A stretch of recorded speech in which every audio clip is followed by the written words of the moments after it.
ಇವಾಗ 10-12 ವರ್ಷದ ಚಿಕ್ಕ ಮಕ್ಕಳಿಗೇ ಮೆನ್ಸ್ಟ್ರೇಷನ್ಸು, ಅದಕ್ಕೆ ಮೆನಾರ್ಕ್ ಅಂತ ಏನು ಹೇಳ್ತೀವಲ್ಲ ಅದು ಶುರು ಆಗ್ತಾಯಿದೆ.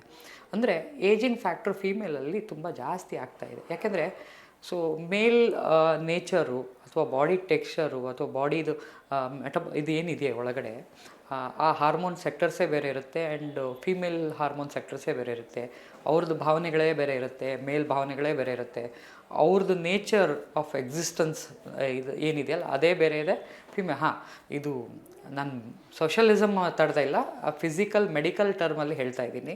ಸೊ ಎರಡೂ ದೇಹಗಳು ಬೇರೆ ಬೇರೆಯೇ. ಕೆಲವೊಂದು ಪ್ಯಾಟ್ರನಲ್ಲಿ ದೇ ಆರ್ ಬೆಸ್ಟ್ ಆ್ಯಂಡ್ ಕೆಲವೊಂದು ಪ್ಯಾಟ್ರನಲ್ಲಿ ಮೇಲ್ಗಳು ತುಂಬ ಬೆಸ್ಟು. ಈ ಫೆಮೈನ್ ಅನ್ನೋದೇನಿದೆಯಲ್ಲ, ಈ ಫೀಮೇಲ್ಗಳಿಗೆ ಅಥವಾ ಹೆಣ್ಮಕ್ಳಿಗೆ ಅವ್ರದ್ದೇ ಆದಂಥ ಕೆಲವೊಂದು ಹಾರ್ಮೋನ್ಗಳು ಅವರ ಕ್ಯಾರೆಕ್ಟರ್ಸ್ನ ಅಥವಾ ಅವ್ರ ಬಾಡಿಗಳನ್ನು ಮ್ಯಾನೇಜ್ ಮಾಡ್ತಾ ಇರುತ್ತೆ. ಯಾವಾಗ ಅದು ಅಲ್ಟ್ರಾ ಆಗುತ್ತೆ ಅಲ್ಲಿ ಅಬ್ನಾರ್ಮಲ್ ಶುರು ಆಗುತ್ತೆ. ಇವಾಗ ಈಗ ಮಕ್ಕಳು ನೋಡಿ, ಮೊದಲು ಫೀಮೇಲ್ಗಳು ಎಲ್ಲ ಎಲ್ಲಿರ್ತಿದ್ರು ಅಂತಂದರೆ ಅವ್ರದ್ದು ಭಾವನೆಗಳು, ಆ ಫ್ಯಾಮ್ಲಿ ಡೆವಲಪ್ಮೆಂಟು, ಆ ತುಂಬು ಕುಟುಂಬದಲ್ಲಿ ಅವರು ತಮ್ಮನ್ನು ತೊಡಗಿಸ್ಕೊಳ್ತಾ ಇದ್ದರು. ಅಲ್ಲಿ ಫಿಸಿಕಲ್ ಆ್ಯಕ್ಟಿವಿಟಿ ಇರ್ತಿತ್ತು ಆ್ಯಂಡ್ ಸ್ಟ್ರೆಸ್ಫುಲ್ ವರ್ಕ್ ಅನ್ನೋದೇನಿತ್ತಲ್ಲ ಅದು ಫೀಮೇಲ್ ಕ್ಯಾಟಗರಿ ಒಳಗಡೆ ಕಡಿಮೆ ಇರ್ತಾಯಿತ್ತು. ಎಲ್ಲ ಹೊರಗಡೆದು ಅಥವಾ ಸ್ಟ್ರೆಸ್ಸು ಅಥವಾ ಹೆವಿ ಸ್ಟ್ರೇನ್ಫುಲ್ ವರ್ಕ್ ಮಾಡೋದು ಯಾರು ಅಂದರೆ ಮೇಲು. ಈ ಥರ ಒಂದು ಸಮಾಜದಲ್ಲಿ ಸೃಷ್ಟಿಯಾಗಿತ್ತು.